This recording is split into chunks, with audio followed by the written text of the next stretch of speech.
Comment les États-Unis ont-ils saisi un pétrolier russe? Eh bien, en décembre 2025, un grand pétrolier quittant les côtes vénézuéliennes a attiré l'attention des gardes-côtes américains. Le pétrolier s'appelait Bella 1 et transportait probablement du pétrole vénézuélien sous sanction, opérant dans le cadre de la soi-disant flotte fantôme. Sa destination était des acheteurs internationaux, probablement en direction de l'Europe ou de l'Asie. Lorsque les navires des gardes-côtes se sont approchés, le pétrolier a refusé de s'arrêter et a coupé son AIS, son radar et ses systèmes de suivi, disparaissant ainsi des systèmes de surveillance maritime.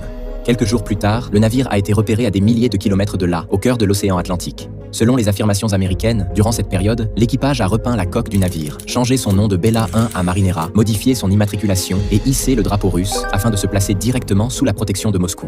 Mais les États-Unis ne se sont pas arrêtés là. Pendant près de 2 semaines, des patrouilleurs des gardes-côtes américains et des moyens de la marine américaine ont suivi le pétrolier. Des avions de surveillance, des drones et un soutien britannique ont également été déployés. Alors que les tensions augmentaient, la Russie a lancé un avertissement. Toute attaque contre le pétrolier serait considérée comme une attaque contre la Fédération de Russie. Peu après, Moscou a dépêché des navires de guerre et un sous-marin à propulsion nucléaire pour escorter le pétrolier en sécurité. Alors que le pétrolier traversait l'Atlantique Nord, entre l'Islande et le Royaume-Uni, les États-Unis ont lancé leur action finale. Des hélicoptères américains ont encerclé le pétrolier. Des équipes d'arraisonnement des forces spéciales sont descendues en rappel sur le pont et ont pris le contrôle du navire en eaux internationales. Des navires russes se trouvaient à proximité. Mais face à une présence navale américaine et britannique supérieure, la Russie a choisi de ne pas intervenir. Et le pétrolier a été saisi.